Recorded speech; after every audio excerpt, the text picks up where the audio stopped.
In the stillness between each bell, the Word of God is waiting to echo in our hearts. Welcome to Echoes of the Word. খ্রিস্টে আমার ভাই ও বোনেরা, নতুন বছরের দ্বার প্রান্তে সুসমাচার আমাদের একটি সাধারণ দৃশ্য দেখায়। তারা দ্রুত গেল এবং মেরি ও জোসেফকে খুঁজে পেল এবং শিশুটিকে গোয়ালঘরে শুয়ে থাকতে দেখল। কোনো প্রাসাদ নেই, কোনো ক্ষমতা নেই, কোনো কোলাহল নেই, শুধু একটি শিশু, শুধু একটি পরিবার, শুধু ঈশ্বর সরলতার আড়ালে লুকানো। তারা দ্রুত গেল, ভয়ে নয়, বিভ্রান্তিতে নয়, বরং ব্যাকুলতায়। যখন ঈশ্বর কথা বলেন, হৃদয় স্থির থাকতে পারে না। যখন স্বর্গ পৃথিবীকে স্পর্শ করে, দেরি করা অসম্ভব হয়ে পড়ে। মেষপালকেরা যায় এবং তারা কি খুঁজে পায়? আরাম নয়, বরং নৈকট্য। বিলাসিতা নয়, বরং ভালোবাসা। তারা ঈশ্বরকে খুঁজে পায় সেখানে যেখানে কেউ তাঁর থাকার আশা করেনি। গোয়ালঘর কথা বলে, এটি নম্রতার কথা বলে, এটি দারিদ্র্যের কথা বলে, এটি এমন এক ঈশ্বরকে প্রকাশ করে যিনি নেমে আসেন আমাদের অহংকারে উন্নীত করার জন্য নয়, বরং ভালোবাসায় আমাদের গভীরভাবে প্রথিত করার জন্য। তিনি গৌরবের শিখরে আরোহণ করেন না, তিনি আমাদের দুর্বলতার মধ্যে নত হন এবং এই ভঙ্গুর সূচনার উপর সেই প্রাচীন আশীর্বাদ উচ্চারিত হয়। প্রভু তোমাকে আশীর্বাদ করুন এবং রক্ষা করুন। প্রভু তোমার উপর তার মুখ উজ্জ্বল করুন এবং তোমাকে শান্তি দিন। নতুন বছরের জন্য এটাই ঈশ্বরের ইচ্ছা, শান্তি। কিন্তু তার শান্তির পথ হল গোয়ালঘরের পথ, ছোট, লুকানো, বাস্তব। একটি শিশু, একটি নাম, একজন মা, একজন নীরব জোসেফ, কয়েকজন মেষপালক।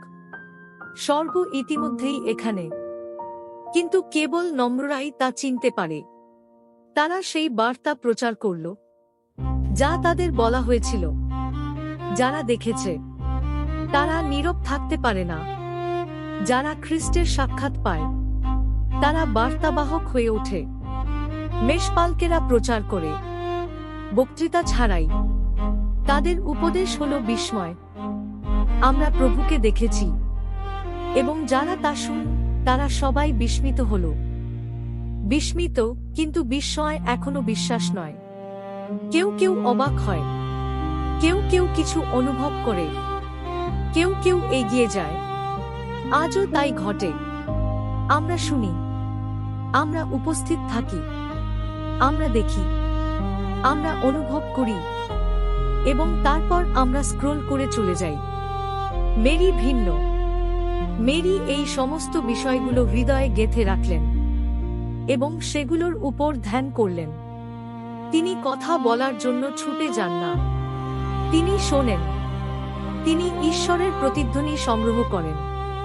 তিনি আমাদের শেখান যে বিশ্বাস শুধু ঘোষণা করার বিষয় নয়, তা ধারণ করারও বিষয়। তার বিশ্বাস আরো উচ্চকিত হয় না, তা আরো গভীর হয়।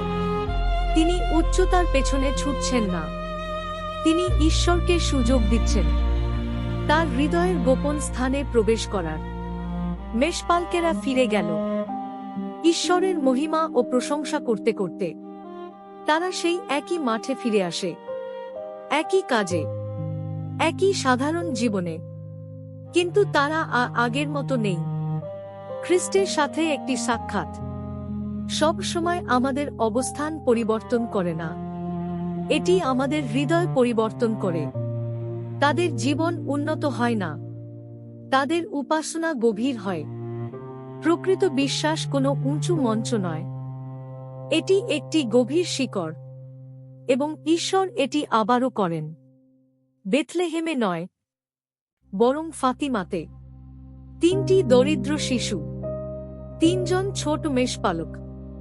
যখন পৃথিবী যুদ্ধে জ্বলছিল, মেরি নির্বে এলেন। তিনি কোনো কৌশল দেননি, তিনি একটি জপমালা দিলেন। প্রার্থনা করো, নিজেকে উৎসর্গ করো, রূপান্তর কামনা করো, শান্তি প্রার্থনা করো। তারা দ্রুত ছুটে গেল, রাজপ্রাসাদে নয়, প্রার্থনার কাছে। তারা শুনল, তারা মান্য করল, তারা ছোট গোপন বলিদান উৎসর্গ করল এবং ঈশ্বর স্বর্গের বাণী নিশ্চিত করলেন।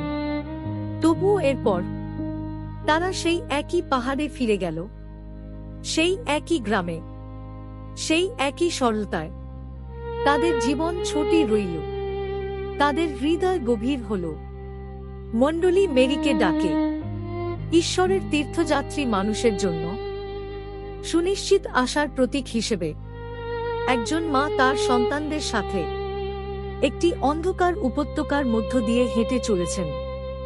আমরা সেই প্রার্থনাটি জানি, তোমার কাছেই আমরা আমাদের দীর্ঘশ্বাস পাঠাই, বিলাপ করতে করতে ও কাঁদতে কাঁদতে। এই অশ্রুর উপত্যকায় আমরাই সেই সন্তানরা। আমরা যুদ্ধ দেখি, গর্ভপাত, অনাহার, বর্ণবাদ, ঘৃণা, এবং প্রায়শই আমরা গীতসংহিতাটি অনুভব করি। যখন আমি শান্তির কথা বলি, তারা যুদ্ধের জন্য প্রস্তুত থাকে, এবং মেরি তাই করেন যা তিনি সর্বদা করে এসেছেন। তিনি যিশুর দিকে নির্দেশ করেন, তিনি তোমাদের যা বলেন তাই করো। তিনি তার স্থান নেন না, তিনি আমাদের ফিরিয়ে নিয়ে যান, বারবার, প্রতিবার আরও গভীরে। এবং যখন 8 দিন পূর্ণ হল, তার নাম রাখা হল যিশু, ঈশ্বরের দেওয়া একটি নাম। যিশু, ঈশ্বর রক্ষা করেন, এই সেই নাম যা আমরা বহন করে নিয়ে যাই নতুন বছরে। সেই নাম যা মেরি ফিস ফিস করে বলেন যখন আমরা ভীত হই। সেই নাম যা পথ দেখিয়েছিল বেথলেহেমের মেষপালকদের এবং ফাতিমার মেষপালক শিশুদের, তাদের ছোট বিশ্বস্ত জীবনের পথে। হয়তো ঈশ্বর আমাদের কাছে চাইছেন না এই বছর আমরা আরো উঁচুতে উঠি, আরো বেশি দৃশ্যমান হই, আরো বেশি প্রভাবশালী হই।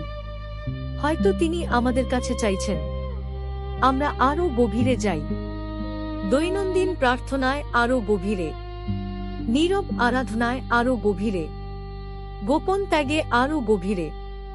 যিশু আমাদের যা বলেন তার প্রতি নীরব আনুগত্যে আরো গভীরে। আজ গির্জার প্রয়োজন নেই আরো উঁচু মিনারের, তার প্রয়োজন আরো গভীর শিকড়ের। তাই এই নতুন বছর শুরু হওয়ার সাথে সাথে আসুন আমরা অনুগ্রহ প্রার্থনা করি, ঈশ্বরের আহ্বানে দ্রুত এগিয়ে যাওয়ার, মেরির মতো সবকিছুকে মূল্যবান মনে করে হৃদয়ে ধারণ করার, ফাতিমার মেষপালক শিশুদের মতো শান্তির জন্য প্রার্থনা করার এবং নিজেদের উৎসর্গ করার। গোয়ালঘর থেকে ফাতিমা পর্যন্ত, বেথলেহেম থেকে আমাদের নিজেদের বাড়ি পর্যন্ত, ঈশ্বর আজও নির্বে আসেন। ঈশ্বর আজও বেছে নেন দিনহীনদের। ঈশ্বর আজও অপেক্ষা করেন তাদের দ্বারা আবিষ্কৃত হওয়ার জন্য, যারা দ্রুত ছুটে যায়। এই বছর আমাদের বিশ্বাস যেন উঁচু না হয়ে গভীর হয়, যিশুতে প্রথিত, মেরি দ্বারা পরিচালিত এক ক্ষতবিক্ষত পৃথিবীতে ঈশ্বরের পরিত্রাণকারী ভালোবাসার প্রতিধ্বনি হয়ে। Amen. Thank you for praying and reflecting with Echoes of the Word. If this helped you go a little deeper in faith, please like, share, and subscribe.